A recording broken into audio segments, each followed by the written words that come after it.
50 years had passed since the quantum barrier went up around Earth's solar system. Dr. Kim Hanil stood in her laboratory, looking at the holographic display floating in front of her. The numbers were beautiful, perfect, impossible by old, galactic standards. "We did it," she whispered. The laboratory was deep underground beneath what used to be Seoul. The entire facility stretched for kilometers in every direction. Thousands of scientists worked here day and night. They called it the Prometheus Project, after the old Greek story about stealing fire from the gods. Dr. Kim had gray streaks in her black hair now. She had been young when the barrier first went up. Now she was the lead scientist for humanity's greatest achievement. The quantum manipulation drive was finally ready. "Dr. Kim?" A voice came from behind her. She turned to see her assistant, a young man named Park Dong-soo. He looked excited and nervous at the same time. "The test results are confirmed," he said. "The drive can fold space-time at a ratio of 1,000 to 1. We can travel faster than anything the galaxy has ever seen." Dr. Kim smiled. The old alien ships could barely manage 10 to 1 ratios. Their quantum drives were crude and slow compared to what humans had built. "Schedule a meeting with General Yoon," she said. "He needs to see this." General Yoon Tae-hyun was not like the old military leaders from before the isolation. He was smarter, more careful.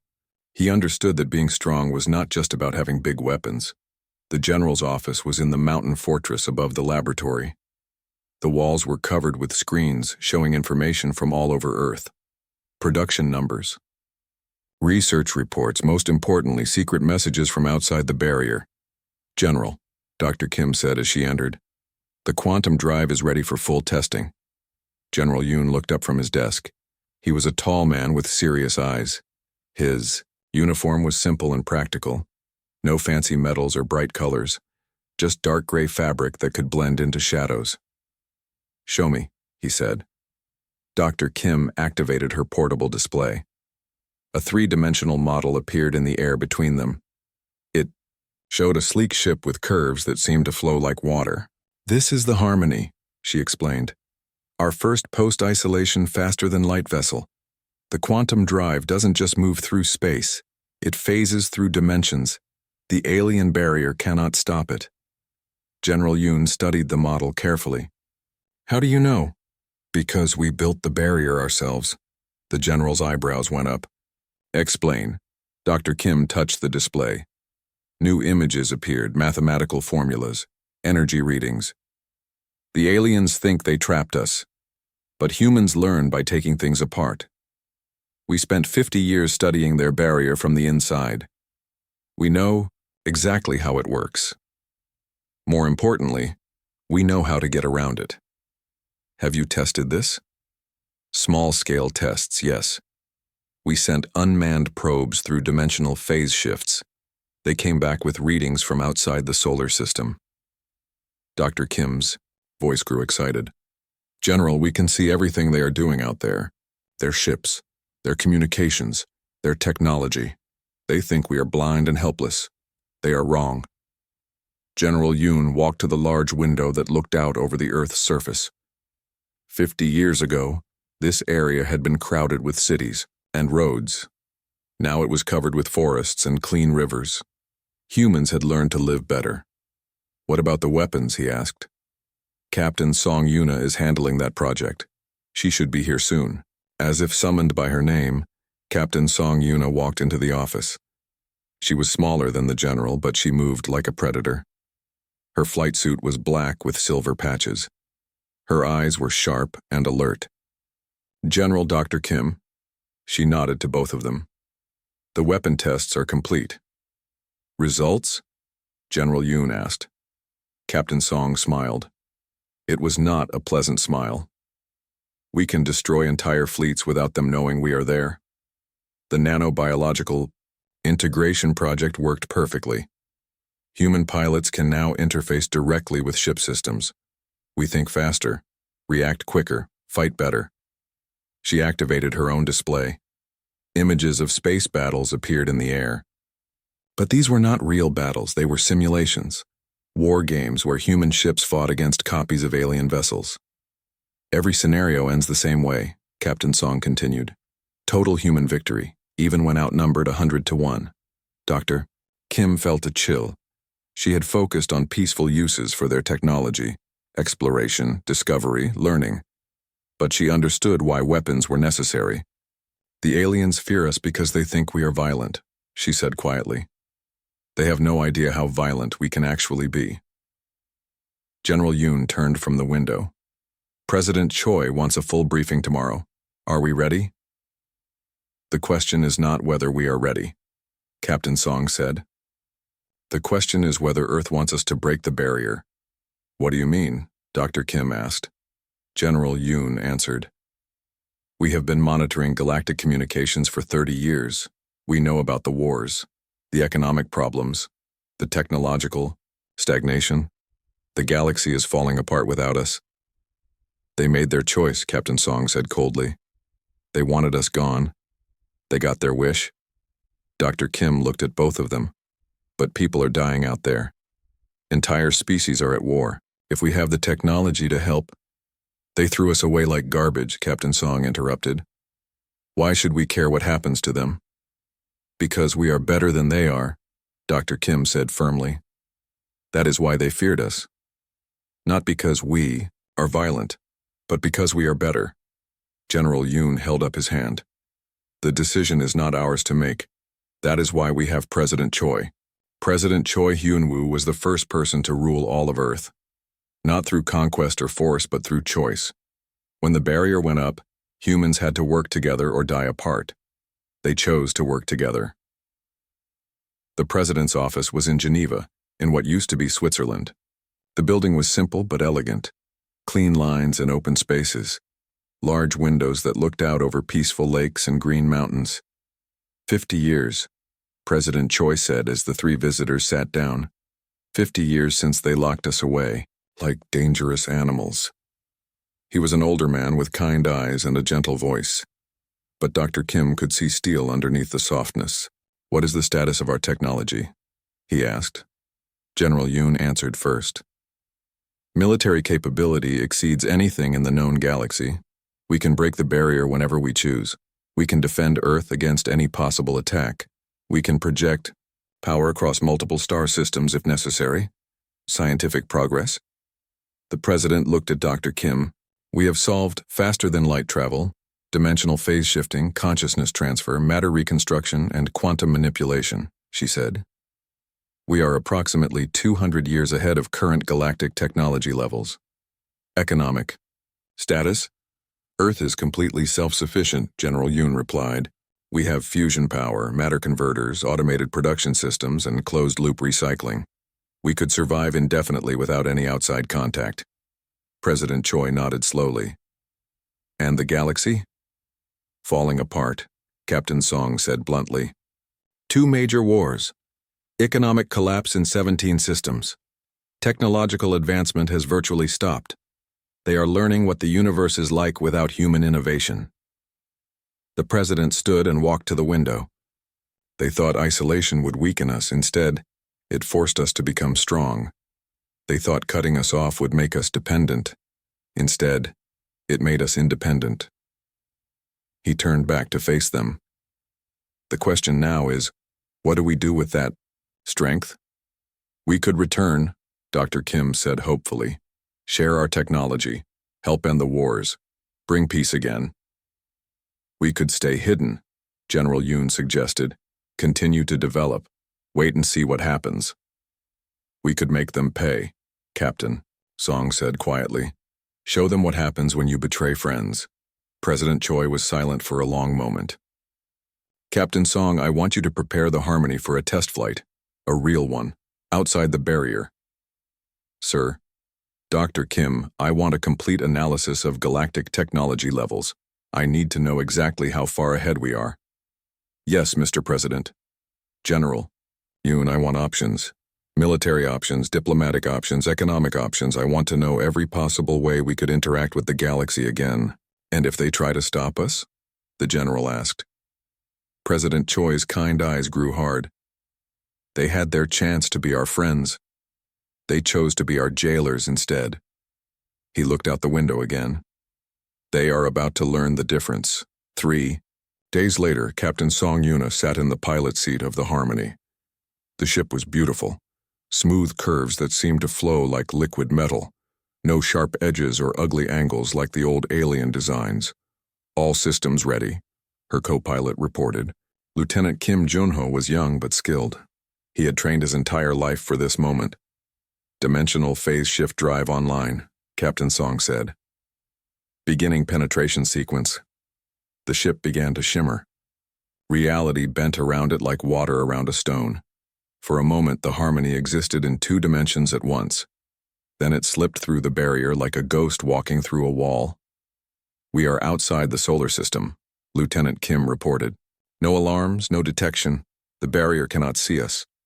Captain Song smiled. She opened the communication channel to Earth. Control, this is Harmony. We are free. On Earth, President Choi received the message in his office.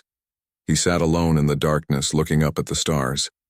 Somewhere out there, alien leaders were sleeping peacefully. They thought they had solved their human problem 50 years ago. 1 year had passed since the human fleet appeared beyond the quantum barrier. President Cho Seung-hoon stood before the reformed Galactic Council, not as a prisoner or petitioner, but as an equal. The crystal chamber looked the same as it had, 76 years ago. But everything else had changed. President Cho was younger than President Choi had been. The leadership of Earth had passed to a new generation. People who had grown up during the isolation. People who understood that humans no longer needed the galaxy's approval. Honored council members, President Cho said, his voice carrying clearly through the vast chamber. 1 year ago, you made a choice. You could have continued to let your galaxy burn while maintaining your pride. Instead, you chose to swallow that pride and ask for our help. Elder Kremoth, now looking ancient and frail, buzzed softly. The results speak for themselves. And they did.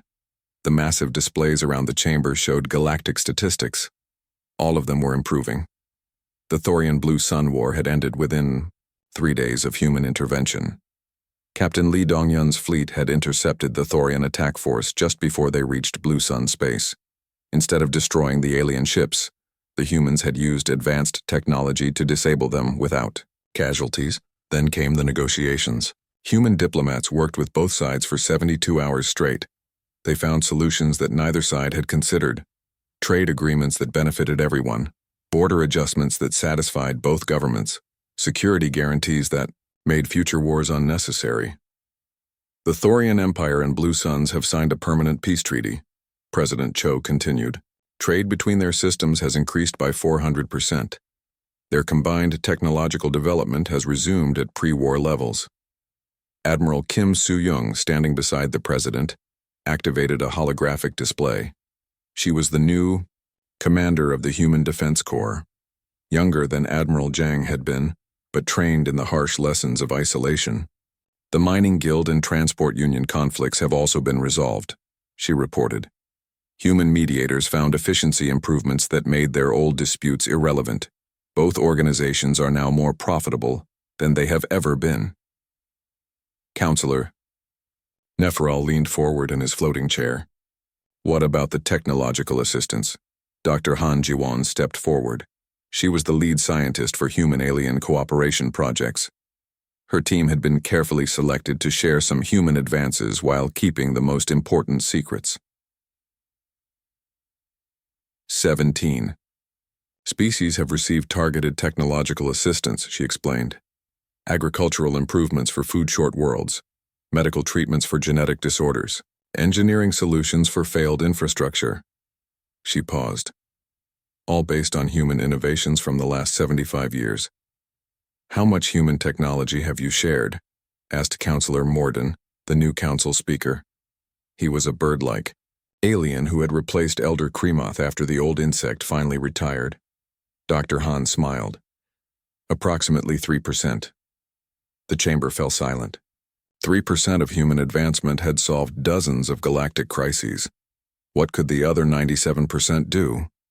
We have learned to be selective in our sharing, President Cho explained. During our first membership in this council, we shared our discoveries freely. We gave away our advantages without considering the consequences. And now? Morden asked. Now we understand that knowledge is power, and power must be earned, not given. Former Counselor Vextar sat in the back of the chamber. He no longer held his position of authority. His own species had removed him from leadership when they learned how his pride had cost them decades of progress. What are your terms for continued cooperation? He asked quietly. President Cho looked at him with calm eyes. The terms have not changed. Full galactic citizenship, proportional representation, formal guarantees against future isolation attempts. He paused. And honest acknowledgement of what happened. You want us to admit we were wrong, Vextar said. I want you to admit the truth. President Cho's voice remained level. That fear and prejudice nearly destroyed this galaxy. That isolation weakened everyone, not just humans. That cooperation is better than conflict. Council Speaker Morden spread his wings. The formal apology has already been issued.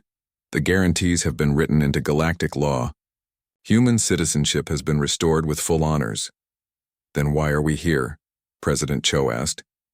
Because some council members still have concerns, Morden admitted. About human capabilities, about human intentions, about human power.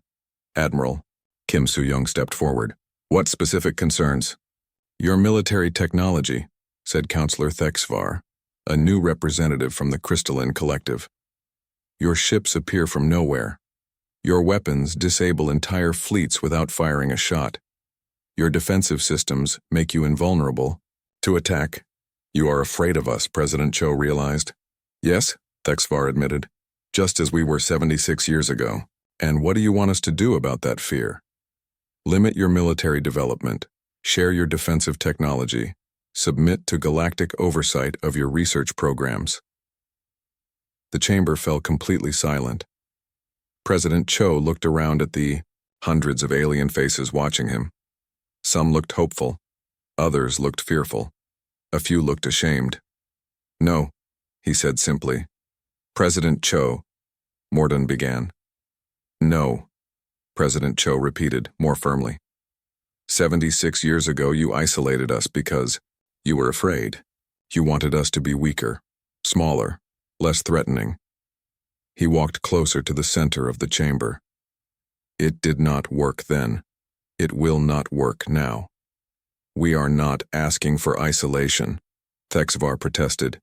We are asking for cooperation. You are asking for control. Admiral Kim's voice was cold. You want to limit our development so you can sleep better at night.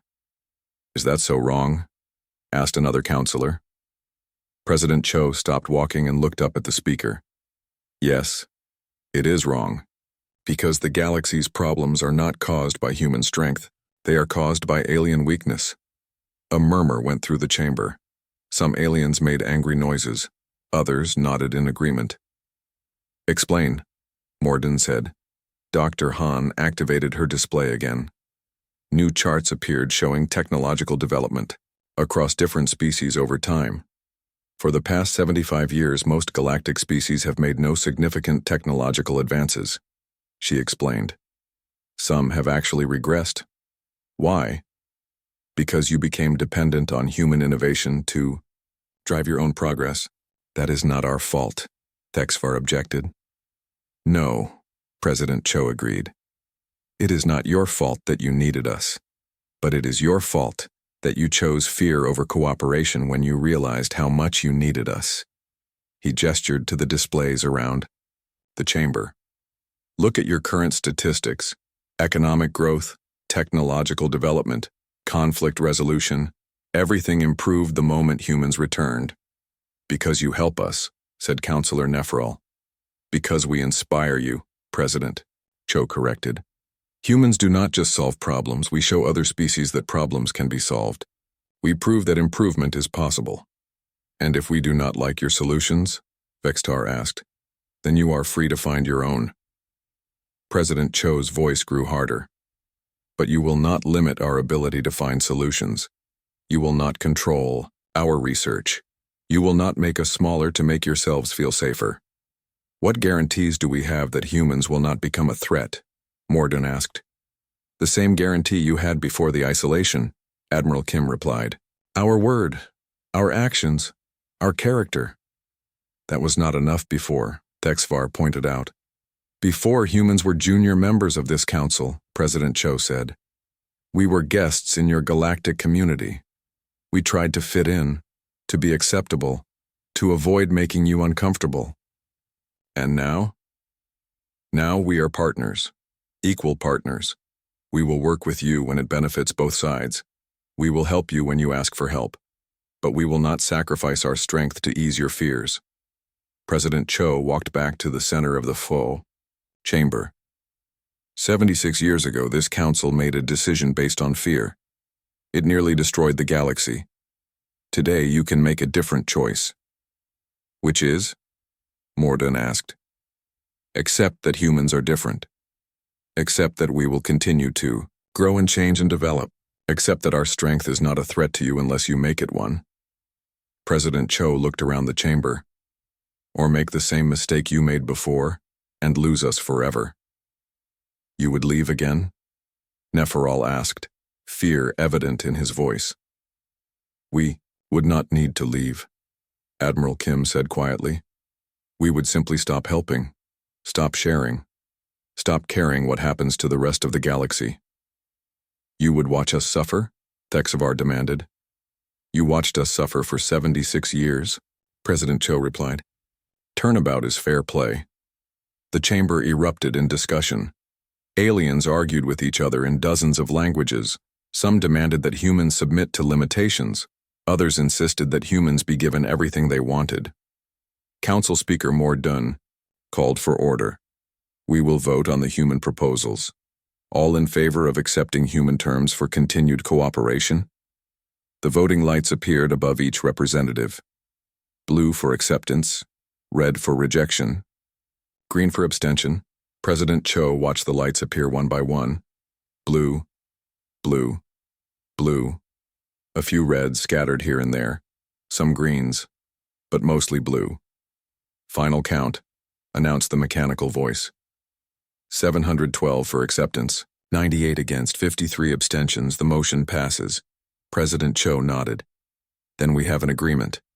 Engineer Park Bora stood in the control room, watching the massive displays that showed the quantum barrier around Earth's solar system.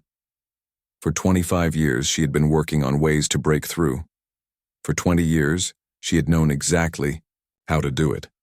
But Earth's leaders had chosen to wait. Now finally it was time. Engineer Park, came a voice behind her. She turned to see President Choi Hyun-woo walking into the control room. He looked tired. The weight of leading humanity through its greatest challenge showed in his gray hair and lined face. Mr. President, she said, bowing slightly. The barrier bypass system is ready. How long have we been able to break through? He asked. Park Bora hesitated. 23 years, sir. President Choi nodded slowly. And you never told the council? You ordered us to wait, to see if the galaxy would learn to solve its own problems. And did they? Park Bora looked at the intelligence reports on her desk. Wars spreading across multiple star systems, economic collapse, technological stagnation, billions of people dying from problems that humans could solve easily. No, sir, they did not. President Choi walked to the large window that showed Earth's blue sky. The Thorian Empire and Blue Suns have been fighting for 6 months now. The war has spread to 18 systems. Refugee camps are overflowing. Children are starving. We could stop it, Park Bora said quietly. Yes, we could. President Choi turned back to her. Captain Lee Dong-hyun is preparing his fleet. How many ships can bypass the barrier? All of them, sir. Every human ship built in the last 30 years has barrier bypass capability. We included it in all our designs. Without telling anyone. Without telling anyone, Park Bora confirmed. We learned not to trust in permanent barriers. President Choi activated his communication device. Admiral Jang, please report to the control room and bring diplomat Shin Minho. While they waited, Park Bora explained how the bypass system worked. The alien barrier was designed to stop ships moving through normal space and hyperspace. But we developed dimensional phase shifting. Our ships can step sideways into parallel dimensions, move past the barrier, then step back into normal space. Like walking around a wall instead of through it, President Choi said. Exactly. The barrier is like a fence that only goes up and down. We learned to go sideways. Admiral Jang Yunhee arrived first. Her military uniform was crisp and professional. Behind her came diplomat Shin Minho, a younger man with calm eyes and a gentle voice. Mr. President, Admiral Jang said, the fleet is ready to deploy. 12 ships of the newest design. Invisible to alien sensors. Armed with weapons they cannot understand or counter. Our orders? She asked. President Choi looked at each of them. We are going back. Not because we need them, but because they need us. And if they try to stop us, Admiral Jang asked, they cannot stop us. The question is whether they will try to fight us or listen to us. Diplomat Shin Minho stepped forward. What are our terms for reintegration? Full galactic citizenship restored immediately. Representation in the Council proportional to our contributions to galactic peace and prosperity. A formal apology for the isolation. President Choi's voice grew harder. And guarantees that this will never happen again. And if they refuse? Admiral Jang asked. Then we leave them to solve their own problems. Forever. Captain Lee Dongyun received his orders while standing on the bridge of the flagship Harmony 2. It was larger and more advanced than the original Harmony that had first broken through the barrier decades ago. All ships report ready, his second-in-command said. Lieutenant Commander Kim Soo-jin had trained her entire life for this moment. Like all young humans, she had grown up knowing that someday they would return to the galaxy, begin phase shift. Sequence, Captain Lee ordered. Around the fleet, space began to shimmer and bend. The 12 human ships started to exist in multiple dimensions at once. To alien sensors, they would simply vanish. Phase shift complete, Kim Soo-jin reported. We are beyond the barrier. Set course for the Galactic Council Station. Maximum speed. The fleet moved through space faster than anything the galaxy had ever seen. What should have been a 3-day journey took 6 hours. Sir, Kim Soo-jin said, as they approached the massive crystal structure. We are being scanned by alien sensors. Can they detect us? No, sir. To them, we do not exist.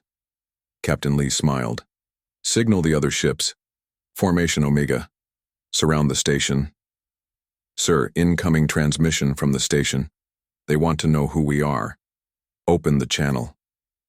The face of Elder Kremoth appeared on the screen. The ancient insect looked older and more tired than Captain Lee remembered from the historical records. Unknown vessels. Elder Kremoth buzzed. You are in restricted space. Identify yourselves immediately. Captain Lee stepped into view of the camera. This is Captain Lee Donghyun of the Earth Defense Fleet. We are here to talk. The silence that followed was complete. Elder Kremoth's insect eyes went wide. Behind him, other aliens began moving frantically. Impossible, Elder Kremoth finally said.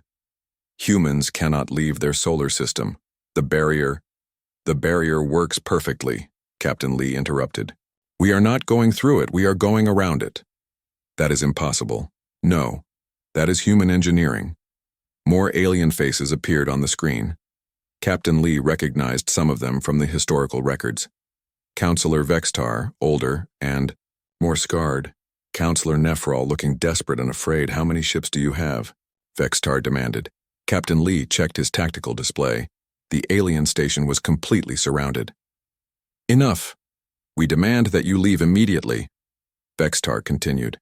The isolation order is still in effect. You can demand anything you want, Captain Lee said calmly.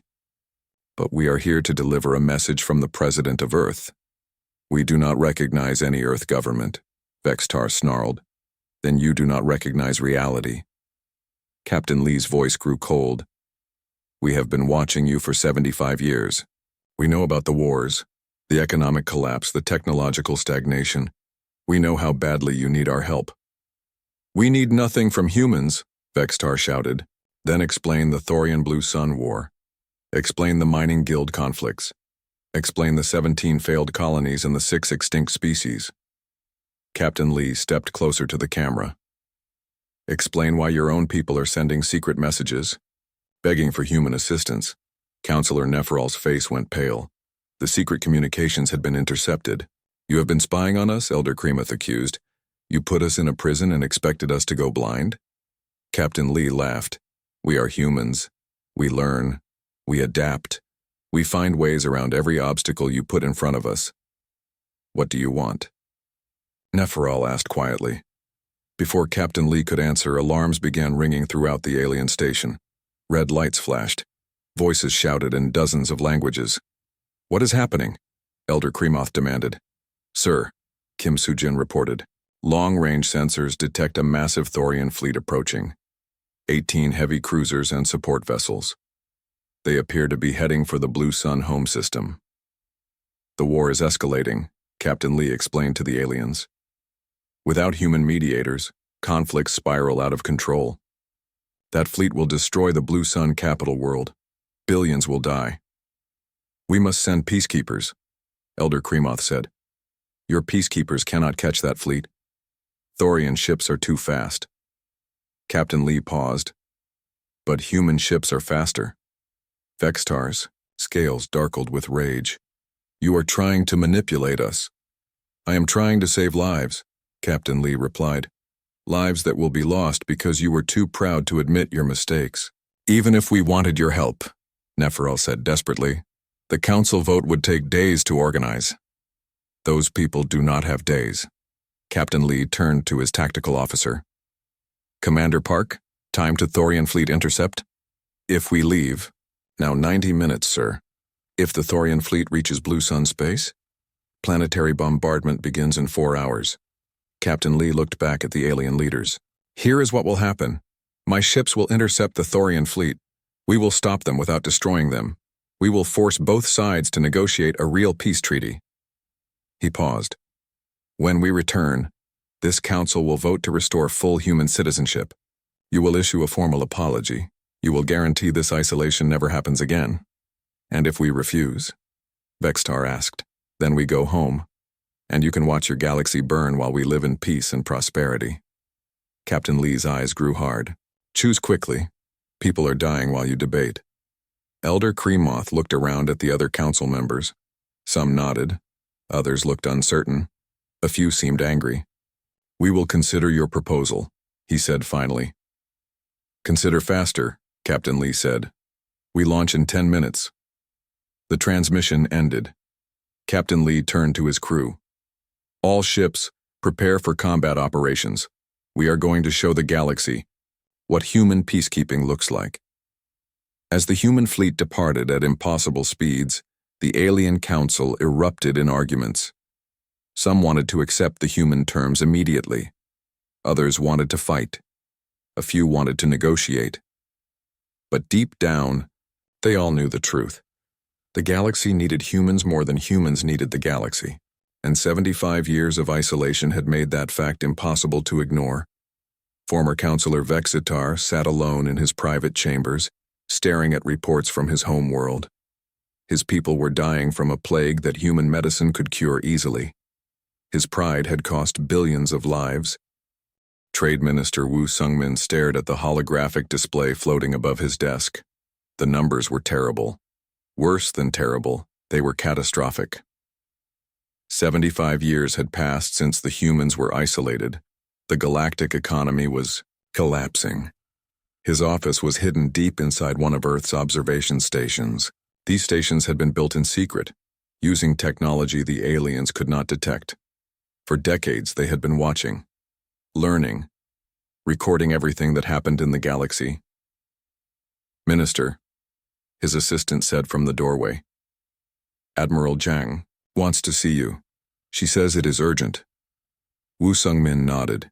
He saved his work and walked through the corridors to the Admiral's office.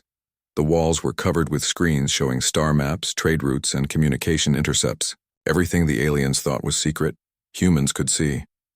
Admiral Zhang Yunhe was studying a large display when he entered. She was a thin woman with sharp eyes and gray hair pulled back in a tight bun. Her uniform was dark blue with silver buttons. "Look at this," she said without turning around. The display showed a map of the galaxy. Different colors marked different regions. Green for peaceful areas, yellow for minor conflicts, red for active war zones. Most of the map was red.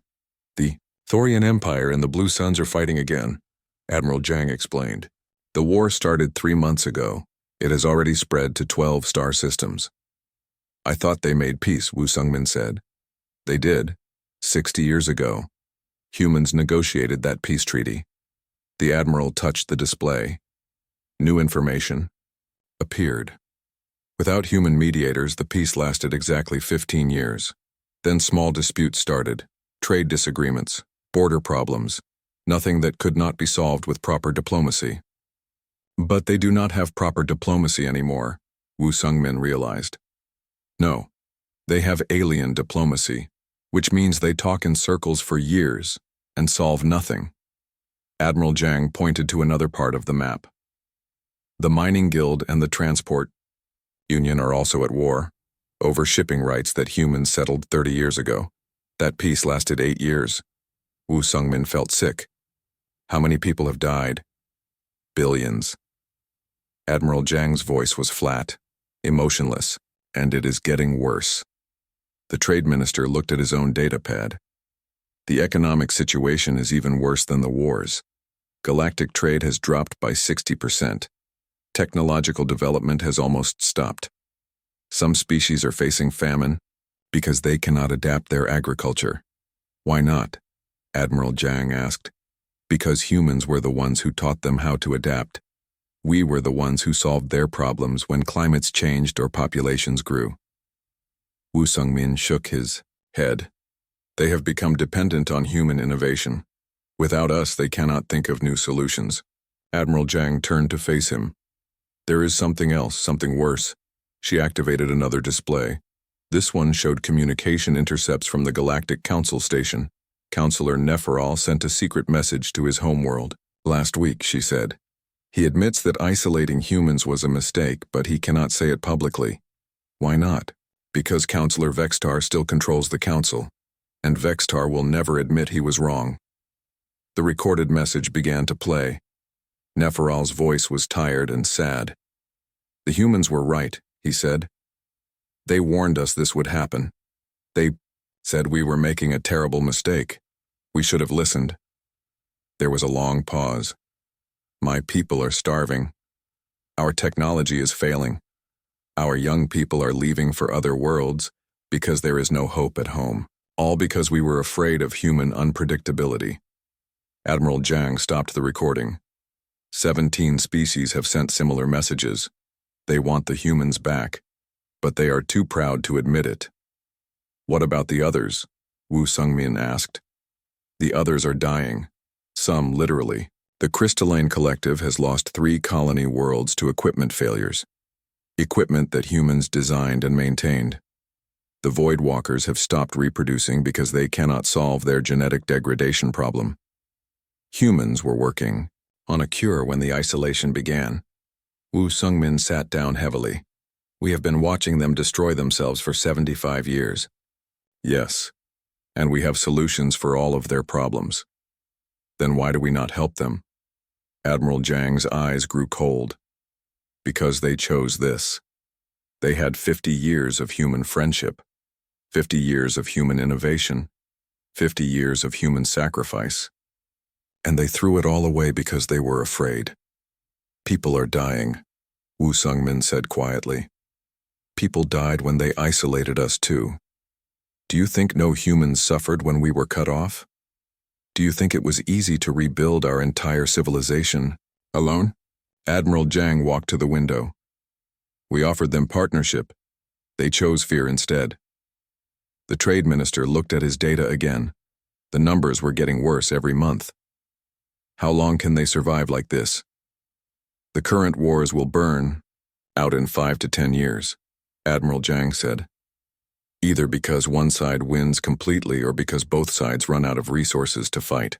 But that will not solve the underlying problems, which are, they have forgotten how to grow, how to change, how to adapt. Admiral Jiang turned back to him. Humans were not just trade partners or military allies. We were their inspiration. We showed them that things could be different, better, that problems could be solved instead of endured. And now? Now they endure. They accept that things are bad and will always be bad. They have given up hope for improvement. Wu Sungmin stood up. I need to see scientist Quan Jinwu. His technology reports might have more information. Scientist Quan Jinwu worked in a different part of the observation station. His laboratory was filled with alien artifacts that had been collected secretly over the decades. Every new piece of alien technology was studied, analyzed, and compared to human capabilities. Minister Wu, Quan Jinwu said as he entered. I was just about to call you. Quan Jinwu was a small man with thick glasses and messy hair. His clothes were wrinkled and stained with chemical spills. But his mind was brilliant. Look at this, he said, pointing to a device on his workbench. This is the newest Thorian Empire battlecruiser drive system. State-of-the-art alien technology. Wu Sungmin looked at the device. It was clunky and crude, thick metal plates held together with visible bolts. Cables ran everywhere with no apparent organization. It looks old, he said. It is old. The basic design is over 100 years old. They have made small improvements but no real innovations. Quan Jinwu picked up another device. This is our equivalent technology, built last month. The human device was smooth and elegant. No visible connections, no wasted space. It looked like art instead of machinery. Our drive is 12 times more efficient, Quan Jinwu continued. Uses 30% less power, costs half as much to build, and it is completely reliable. Why are they not improving? Wu Sungmin asked. Because they do not know how. Humans were the ones who pushed boundaries, who asked what-if questions, who tried crazy experiments that sometimes worked. Quan Jinwu sat down at his desk. Other species are good at refining existing technology, making small improvements, but they cannot create truly new things. What about their scientists? Competent, well-trained, but not innovative. They follow rules. Humans break rules and make new ones. Wu Sungmin thought about this. So they are stuck. Worse than stuck. They are going backwards. Some alien species have actually lost technological capabilities since the isolation began. They had human-built systems that they could not maintain or repair. Because they never learned how they worked, Wu Sungmin realized. Exactly. Humans shared the results of our research freely, but we did not always explain the thinking behind it, the creative process, the willingness to fail and try again. Quan Jinwu activated a holographic display. It showed technological development curves for different species over time. Before the isolation, all the lines went up steadily. After the isolation, they flattened out. Some even went down. Humans were not just members of the galactic community, he said. We were the engine that drove progress forward. Without that engine, everything has stopped. Could they restart progress on their own? Wu Sungmin asked. Maybe, given enough time. A few hundred years. Quan Jinwu shook his head. But they do not have that much time. The wars are destroying their infrastructure. The economic collapse is making research impossible. They are trapped in a downward spiral. Wu Sungmin left the laboratory with a heavy heart. He returned to his office and opened a communication channel to President Choi Hyun-woo. Mr. President, he said when the connection was established, I have completed my analysis of the galactic situation. Report, President Choi said. He looked older than he had 25 years ago. Leading humanity through its greatest challenge had taken a toll. The galaxy is collapsing, sir. Economically, technologically, and socially. They need us desperately. Do they know they need us? Some do, but they are too proud to ask for help. Others still think they can solve their problems alone. President Choi was quiet for a moment. And our capabilities? We can solve every problem they have. End the wars, restart the economy, provide technological solutions for all their crises. Wu Sungmin paused. The question is whether we should. What do you recommend, Minister? Wu Sungmin thought about all the data he had seen.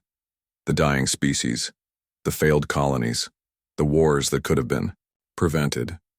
Commander Park Ji-ho stood in the center of the massive crystal chamber. The walls stretched up so high he could barely see the top. All around him, hundreds of alien beings sat in floating chairs. Some looked like giant insects. Others had scales, like lizards. A few glowed with soft blue light. They were all staring at him. This was the Galactic Council Station, the most important place in the known universe.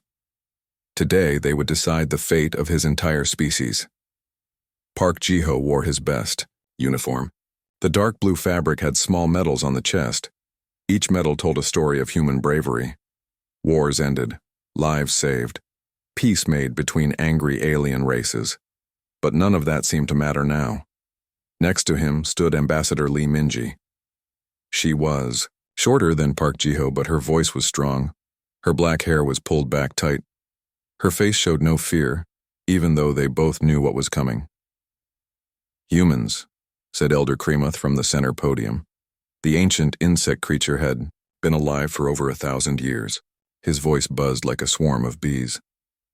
"You have been called here for judgment." Park Ji-ho stepped forward. "We come in peace, as we always have." A loud hiss came from the left side of the chamber. Counselor Vextar rose from his chair.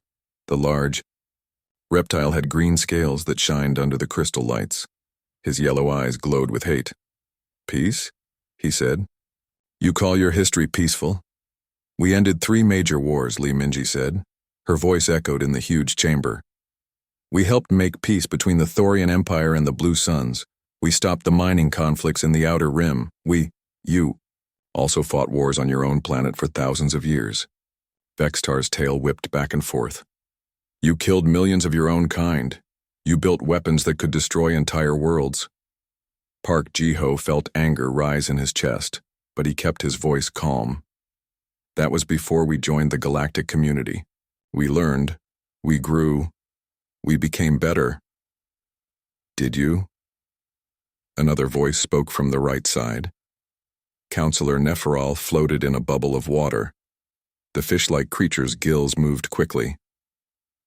"Your species advances too fast. In 50 years, you went from basic spaceflight to quantum drives. In 30 years, you learned languages that took us centuries to master."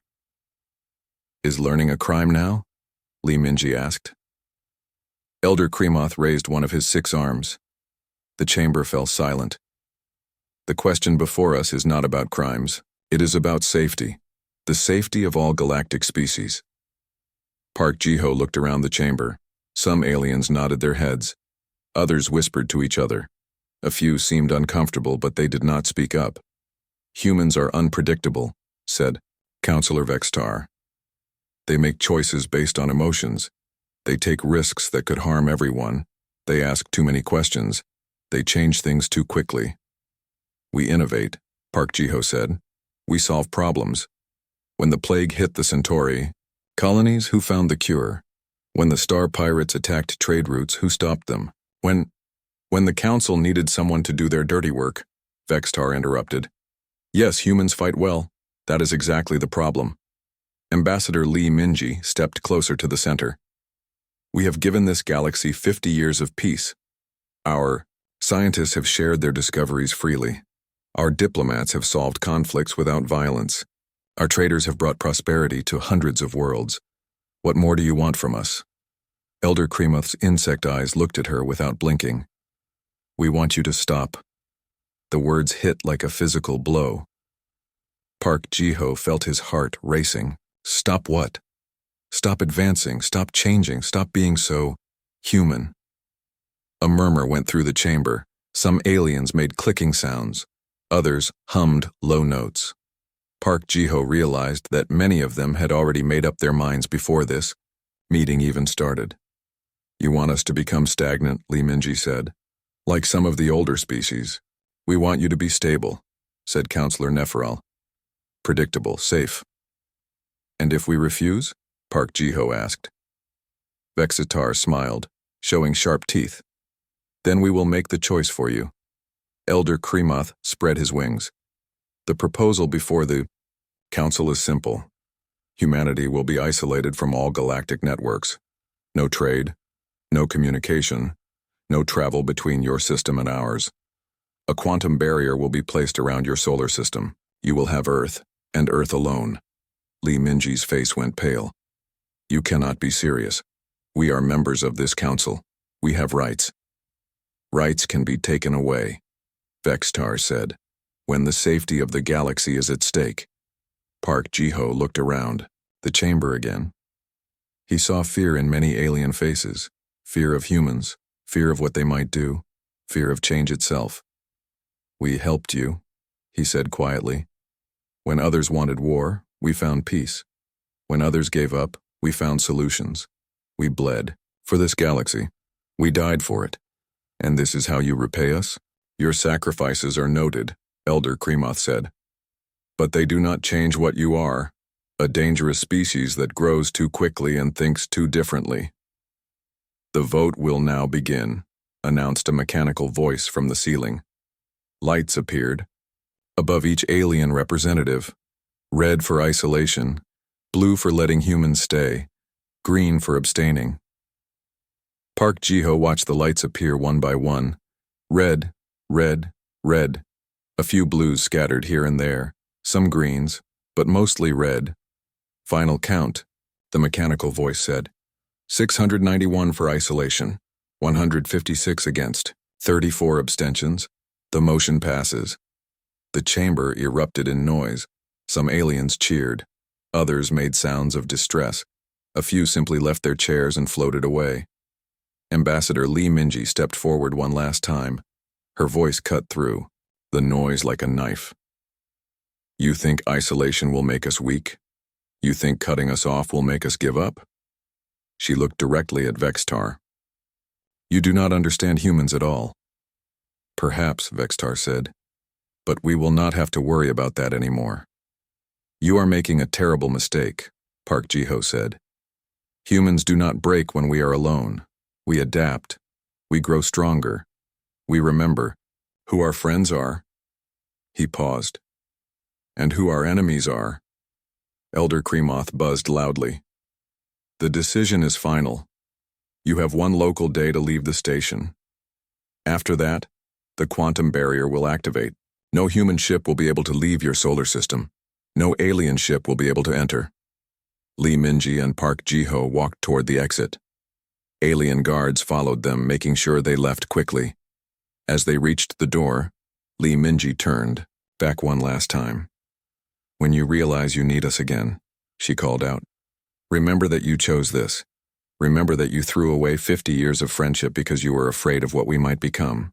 Her voice grew stronger. You should have been afraid of what we will become now. The doors closed behind them with a soft hiss. In the chamber, the aliens began to file out slowly. Many seemed relieved. Some looked worried.